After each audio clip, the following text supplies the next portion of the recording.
Welcome to the Strong Youth Project, where our mission is to improve organized sport experiences for youth, parents, coaches, and other mentors via education and evidence-based practice.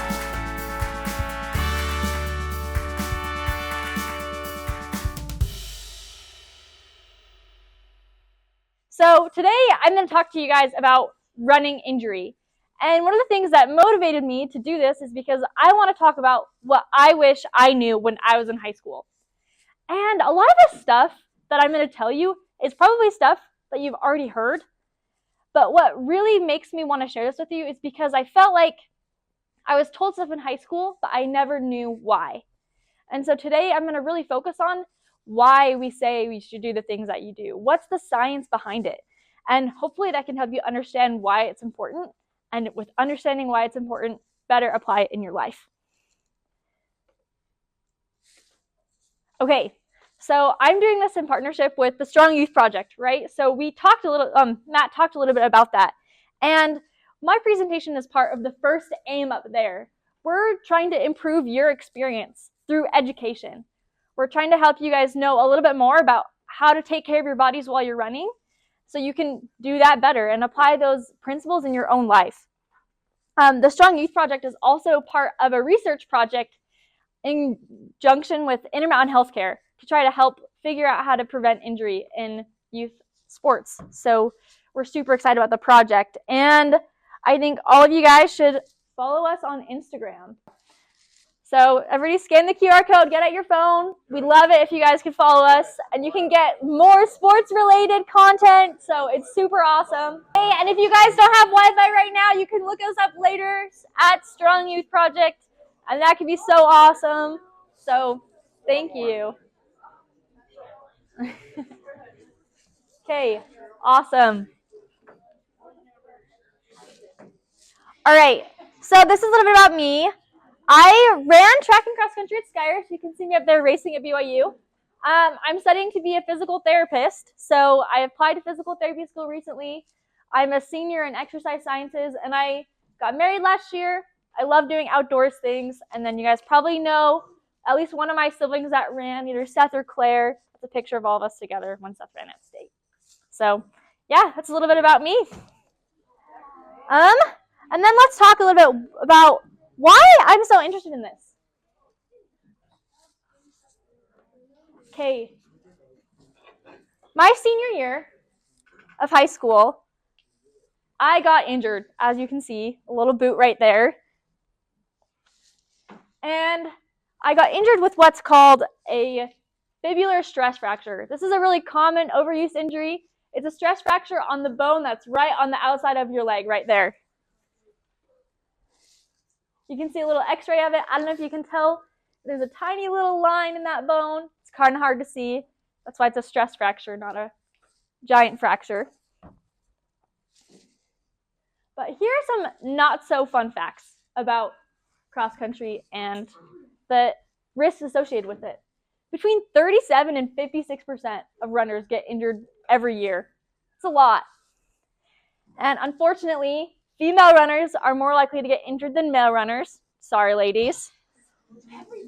And the likelihood of running injury goes up with level of competition. So, as you can probably imagine, the more you're running, the faster you're running, the more likely you are to get injured, unfortunately. And all of those things kind of compound, right? I kind of checked all those boxes. Okay, so now by raise of hands, I want to know how many of you have had an injury to the point where you weren't able to run anymore? Raise your hand. Whoa, that is a lot of hands.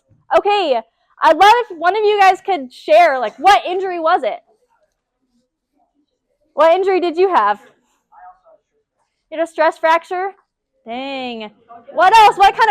Any other types of injuries? Stress fracture again? Lots of stress fractures. How about you back there? Stress fracture?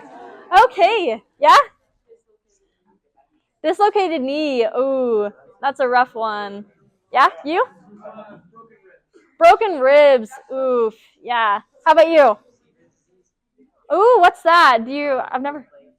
Growth plate, yeah. Okay, so a lot of this stuff is injury, okay? So, How many of you have gotten any advice from a doctor or a physical therapist about maybe why the injury happened or how you to prevent the injury? Did any of you guys get any advice? Yeah. I broke my collarbone and I was told not to snowboard down so steep hills. Okay, that's probably good. Yeah. Anybody else? Yeah. Build up slowly, mileage, like volume. Yeah, that's a good thing. Yeah, that's good. Okay, so you probably have gotten some advice, but did he tell you why? Just like not exceeding your capacity at the time. Yeah, that's good. So we're going to talk even a little bit more about why we're told to do the things that we do to prevent injury. So why do we get injured? Unfortunately, it's really complicated. There's a lot of factors that go into it. There's a variety of intrinsic and extrinsic factors. So intrinsic factors, that's factors that are coming from you. Maybe it's the way your bones are aligned. Maybe it's your muscular endurance. And there are also extrinsic factors, which are factors outside of you, like the competition level or the surface you're running on. And the science that we use to try to understand this injury, it's called biomechanics. And this is one type of science that we use. There's tons of other disciplines, tons of other types of sciences that go into figuring out what causes injury. But this is the one that we're going to focus on today. So what the heck is biomechanics? Here's a big, long scientific definition. The study of forces acting on and generated within the body and the effects of those forces on the tissues and other parts of your body. But more simply stated, biomechanics is the physics of movement. This is physics applied to your body. So what's force? Can somebody raise their hand and tell me what you've learned about force? Has anybody taken physics? Yeah? Force is pressure on something, and how much something is wanting to move a certain way. Yeah, that's right. Force causes something to move. It causes some pressure. So force is like a push or a pull, right? So a lot of times when you're running, as you can imagine, you're stepping on the ground, you're pushing on your bones, pushing on your muscles. And what forces do you think act on your body when you're running? I'll give you a hint. There's one force that keeps you on the ground and makes it harder for you to get off the ground. What's that? Gravity. That's right. Okay, how about maybe when you're running and there's a big headwind and it makes it so hard you feel like you have to go so slow. Does anybody know what that force is called? Air resistance. That's right. You guys are smart. Okay, and there's two other forces that actually have a more impact on injury running, and one of them is called the vertical ground reaction force. So every time you put a step on the ground puts force back on you, right? And Newton's law. With every action, there's an equal and opposite action. So when you're putting force on the ground's putting force on you. And of course, there's also friction. Okay, this is kind of a cycle of how forces act on your body while you're running. As you can see, when you push off, there's a really big force going up into your leg, and there's no force when you're floating in the air, right? And as soon as you land on the ground, another really big force shooting back up into your leg, right? So let's talk more about it. Running applies force to your body. We've already covered that. But what structures in your body do you think accept the force when you're stepping on the ground or running? Yeah? Yeah, that's right. The muscles, but actually, your bones also accept some of the force. That's a lot of times what causes a stress fracture, right? Is your bones are maybe accepting too much force. So why is this important? You need force to move. Without force, you wouldn't be able to go anywhere. And force also strengthens your body. This is why you see people curling 70 pounds with their biceps or, trying to lift as much as they can because they want to be strong. Force is good for you, but too much force can cause injury. And that's kind of what we want to talk about. So the things in force that affect how you're running and whether or not you're going to get injured are the force magnitude. So that's changed by how fast you're running, the frequency, how far you're running at a given speed, and your recovery time. How much time is in between each run or each application of force? And sometimes, like kind of what you were saying, when there are sudden changes in these variables, it can also make a difference. So this is a little graph of, frequency and force, okay? Frequency is how often, force is how much, okay? So a lot of times distance runners are in this zone right here where you have high frequency. You're running a lot of miles every week. And each run, you actually have a lot of, force going into your bones as well. I mean, obviously, maybe not as much force as if you're doing like a 400-pound deadlift. That would be all the way up there. But I want to emphasize, so this is not where you want to be, but this is kind of where most people are. Of course, you don't want to be over here, because if you're doing low frequency, low force, you're not going to get any stronger. You're not going to get any faster. You want to be kind of in this bottom half of this zone, right? Where you don't have enough frequency that you're getting better and stronger, enough force that you're getting better and stronger, but you just don't want to have too much where you dip into this injury section. So let's talk about how fast, okay? So faster runs are more force, okay? This is probably why you don't do a speed workout every single day. It's not just because they're hard, it's because it's a lot of force on your body. So these are different speeds while you're running, right? So 4 meters per second, this bottom line is the slowest, and I'm too short. But this next one, this top line, is the fastest, okay?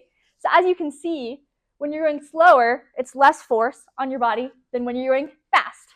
So if you're having a hard time feeling like your body is getting enough time, oh, yeah. So just 4 meters per second, you guys might. So that's the difference between like an 8-minute mile and a 5-minute mile. Those force curves. Yeah. Thank you. Sorry to interrupt. Oh, I appreciate it. Yeah. So it's obviously like there's a pretty big difference. And so it's important to actually take your recovery runs as recovery. Go slower because you can still get in a run. You're still applying force. But on those runs, you're not applying nearly as much force as if you're doing it when you're fast. So that can help you, you're still getting a run in, but not as much force application. And it's a little bit safer. Okay, and if your mileage is too much, run less. This goes with frequency, right? How much you're running. So every step is an application of force, right? So if you have to take a certain amount of steps and a certain amount of miles, each of those steps is going to compound to being a lot of force. So right here, this says a lot of times injury happens a lot more reasons than just you ran too many miles, but running a lot can bring out some of those factors that cause injury. So it's important to recognize maybe, I think I need to slow down my mileage. It's not the mileage that's causing the injury. It's probably something else, but it's good to be aware that less miles can help you reduce that effect. Okay, and then another thing that can help reduce injury is recovering for longer. So force builds your muscles, right? But every time you're doing something with like intense lifting or running, your muscles tear just a little bit. And when they knit back together stronger. But unfortunately, if you're not having enough time for the muscle to knit itself back together, it doesn't have time to get stronger. Instead, it's another part of stress that can injure you instead of make you get better. So a good thing to do would be maybe take a little bit longer time. Maybe some of you only need 24 hours, and that's great. Maybe a couple of you need to skip a day every once in a while to give your muscles and bones time to recover. Okay, is it really that simple? I gave you guys 3 things that you could do. You could run a little bit slower on recovery runs. You could reduce your mileage, or you could maybe skip a day, increase the amount of time between runs. But I wish it was really that simple. Here are a list of a lot of other factors, some factors coming from you that could affect injury. As you can see, there's a lot. Maybe your bone density, your alignment. Maybe you have one leg that's slightly longer than the other. Your strength and endurance. Maybe you haven't built up the endurance yet, and so it's a lot harder for your body to accept that force. Maybe your nutrition is affecting it. Maybe you've been injured before. Actually, previous history of injury is the highest factor, like the most important factor in predicting future injury. So if you've been injured before, you have to be more careful. Maybe your motivation, maybe your running experience, maybe pain tolerance, mental health. I know for me personally, when I was injured, I wasn't having the best nutrition. I probably wasn't getting enough calories. And I also was struggling a little bit with my mental health. And so all of those factors can come together and cause, as like a compounding, like maybe some icing on the cake, right? Finally, one of these things tops it and you get injured. But really, like I said, it's complicated. Lots of studies say a lot of different things. So when we're talking about science, it can be difficult to pinpoint the exact issues. Like as I was doing some research, one study said that marathon runners had less injuries per 1,000 hours of running than people who are beginners. But another study said that increased competition increases the likelihood of injury.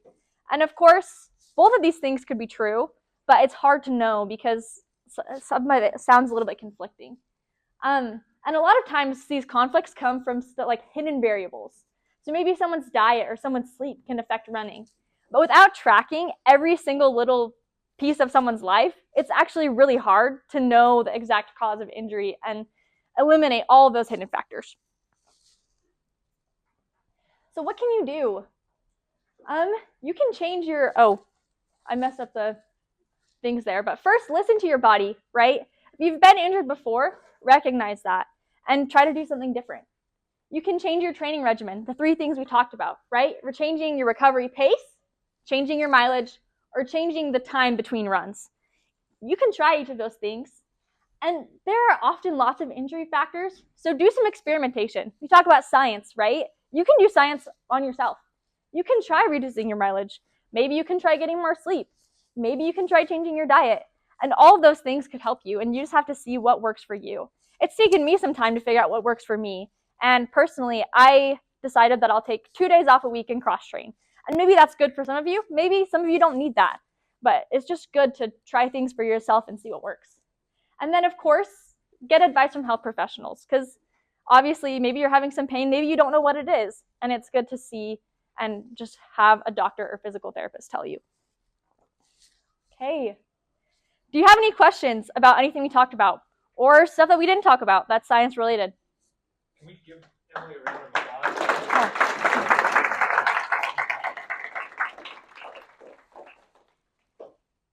Yeah. Does your running form affect stress factors a lot, or is it unrelated? So, you know what? We had a professor at BYU do a study. He looked at all of like the top 10K runners in the US and at like a national competition. He slowed down the footage. He tried to analyze their form.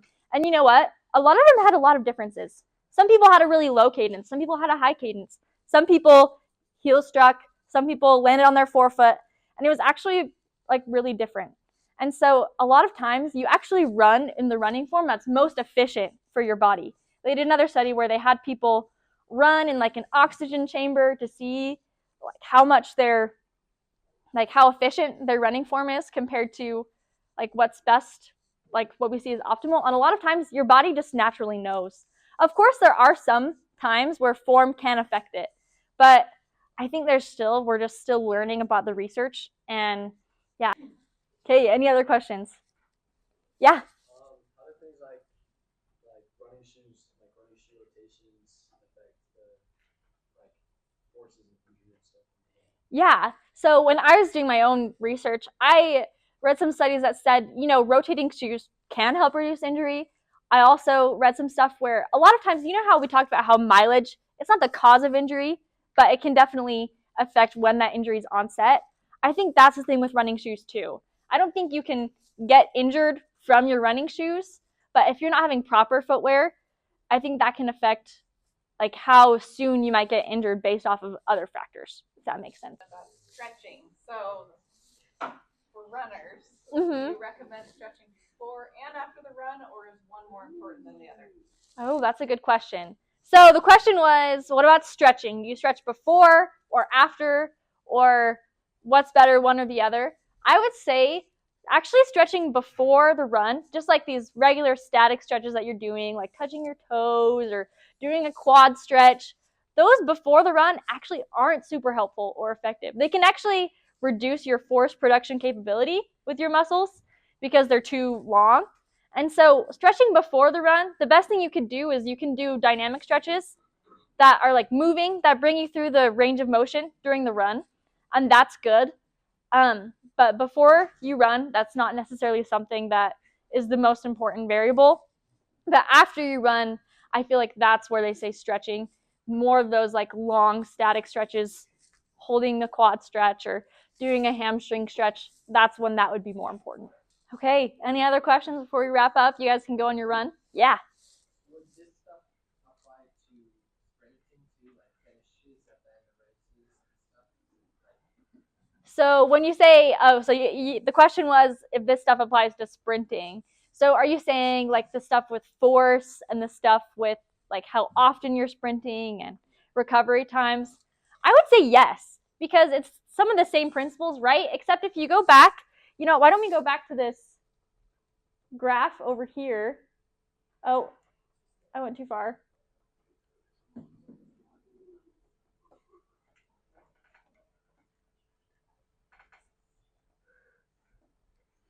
Oh, sorry guys, so many transitions. We're almost there.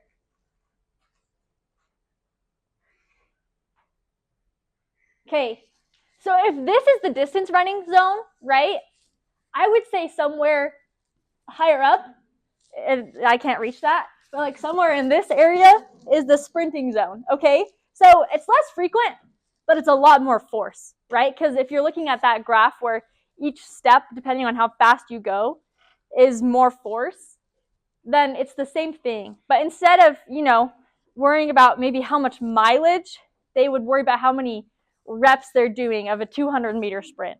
Or maybe they'd be worrying about, of course, sleep and diet and those other factors, but maybe they'd also be worrying about how long they're taking to recover between each sprinting bouts. So I would say similar principles, not the exact same, but you can kind of picture them somewhere like smack in the middle or maybe even to the left of that high stress but lower frequency.